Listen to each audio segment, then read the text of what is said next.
तो part number dear students 4 है, मसावात के रूट्स की इकसाम मालूम कीजिए। Find the nature of the roots of equation. ये इक्वेशन है quadratic equation x square minus 23 x plus 120 is equal to 0। तो इसे हम स्टार्ट करते हैं। एक्स स्क्वायर का कोफिशिएंट जो है वो एक इक्वल होता है। यहाँ पे एक्स स्क्वायर का कोफिशिएंट 1 है, a is equal to 1। X के साथ जो कोफिशिएंट है 23 है, minus 23, b is equal to minus 23, और जो कांस्टेंट वैल्यू है वो यहाँ पे 120 है, यानी कि सी जो है 120 है। तो डिस्क्रिमिनेंट का फार्मूला आप जानते हैं, b square minus 4ac is equal to discriminant. Urdu में से कहते हैं फ़र्क कुनिंदा। बी की वैल्यू हमारे पास है माइनस 23 स्क्वायर माइनस 4, ए की वैल्यू 1 और सी की 120। तो माइनस 23 का जो स्क्वायर रूट है that will be equal to minus 23 का स्क्वायर 529 आएगा, और ये जो माइनस है स्क्वायर की वजह से ख़त्म हो जाएगा। माइनस 400, 4 2 8, 4 1 4। तो 529 में से 480 निकाल दें, 9, 12 में से 8 बाकी 4, और क्या आ जाएगा यहाँ से 49। तो 49 क्या है, ये 7 का स्क्वायर है, यानी कि कंप्लीट स्क्वायर है। तो अगर डिस्क्रिमिनेंट की वैल्यू कंप्लीट स्क्वायर आए तो रूट्स होते हैं रैशनल, रियल और अनइक्वल। तो यही हमने इनकी नेचर फाइंड आउट करनी थी कि ये रूट्स जो हैं वो किस तरह के आएंगे। तो वो होंगे rational, real and unequal. Part number 5 है, कीमत मालूम कीजिए। या इंग्लिश में हम इसे पढ़ेंगे evaluate -1 plus -3 square root over 2, और इसी तरह साइन चेंज करके होल पर 9 है। तो इसकी हमने वैल्यू फाइंड आउट करनी है। आप जानते हैं कि -1 प्लस -3 ओवर 2 इसको हम ओमेगा कह सकते हैं, और ये ओमेगा स्क्वायर होगा। या अगर आपने इसको ओमेगा कहना है तो ये ओमेगा स्क्वायर होगा। ये कंडीशन नहीं, आप किसी एक को ओमेगा और दूसरे को ओमेगा स्क्वायर रख सकते हैं। तो चले हम इसको ओमेगा लिखते हैं, ओमेगा होल पर 9 प्लस ओमेगा स्क्वायर होल पर 9। तो ये आ जाएगा ओमेगा 9 प्लस ओमेगा 18। और आप जानते हैं कि omega cube is equal to 1 होता है, तो हम इसे क्यूब की फॉर्म में ले लेते हैं। Omega cube over 3, double power multiply होती है 9 हो जाएगा, और ओमेगा 3 होल पर 6, 6 3 = 18। तो आप जानते हैं omega cube is equal to 1 होता है। तो 1 होल पर 3 प्लस 1 होल पर 6। तो आप ये भी जानते हैं कि 1 को 3 टाइम्स मल्टीप्लाई किया जाए तो ये 1 रहेगा। इसी तरह 1 को 6 टाइम मल्टीप्लाई किया जाए तो भी ये 1 ही रहेगा। तो इसका आंसर आ जाएगा 2। This is your answer, very easy. Part number 6, 2 दर्जे मसावात। ये एक इक्वेशन दी हुई है बड़ी सी, देख के इसको घबराना नहीं आपने, कि रूट्स का मजमुआ और हासिल ज़रब मालूम करें। या इंग्लिश में हम इसे कहेंगे find the sum and product of roots of quadratic equation. तो कोई बात नहीं, वेरी इजी। ये क्वाड्रेटिक इक्वेशन और एक्स स्क्वायर का कोफिशिएंट कहलाता है ए। पहले हम लिखेंगे a is equal to l plus m, और बी की वैल्यू होती है एक्स का कोफिशिएंट एम प्लस एन, और सी होता है विदाउट एक्स, यानी कि एन माइनस एल। तो हमने फाइंड आउट करना है सम and product.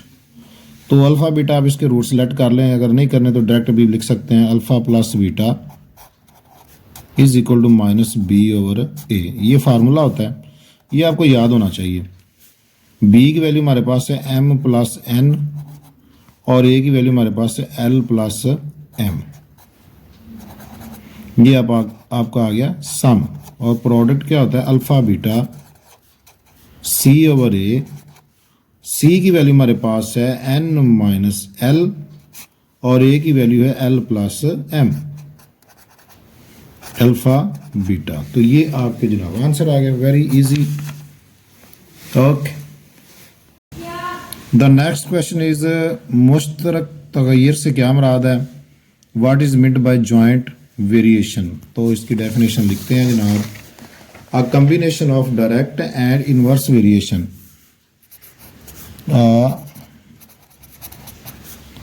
combination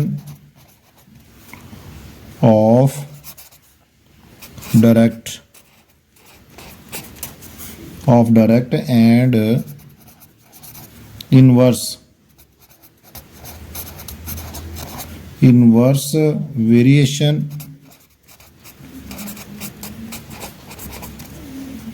variation of one or more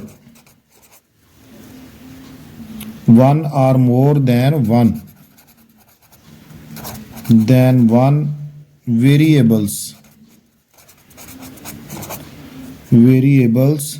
forms joint variation।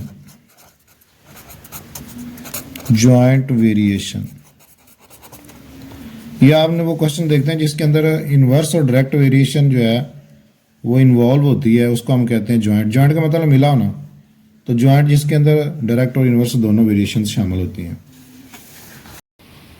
तो डियर स्टूडेंट्स, नेक्स्ट जो क्वेश्चन है, अगर निस्बतें, ये दो निस्बतें दी हुई हैं, 2:5 बराबर हो तो एक्स की कीमत मालूम करनी है। या if the ratio 3x + 1 and 2:5 are equal, find the value of x। very easy, let's start it।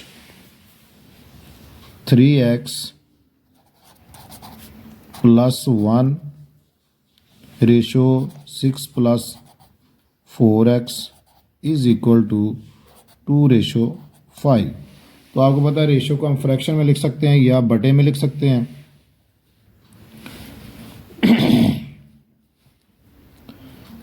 तो ये आ जाएगा 3x + 1 / 6 + 4x is equal to 2/5। उसके बाद क्रॉस मल्टीप्लाई कर लें, 5 इधर मल्टीप्लाई होगा और ये उधर जाके मल्टीप्लाई होगा।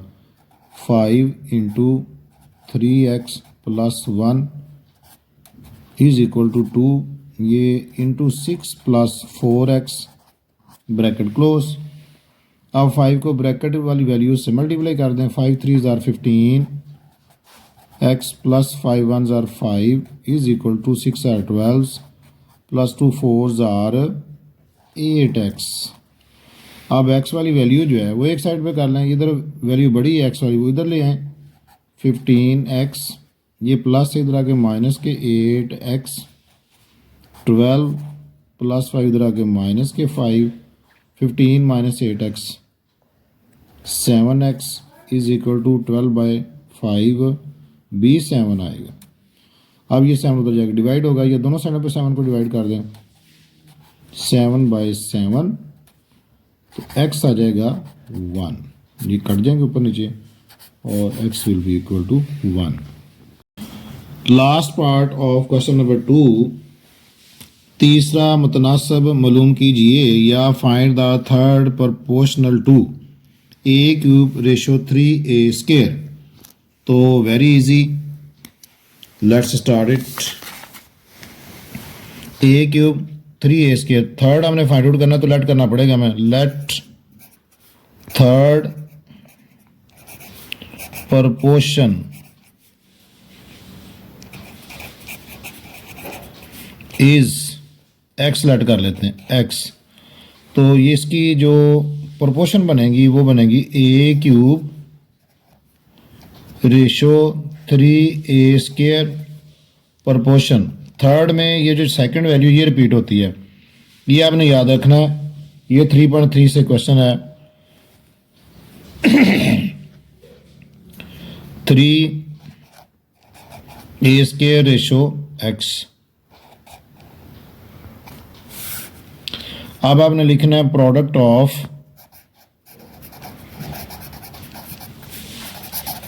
एक्सट्रीम।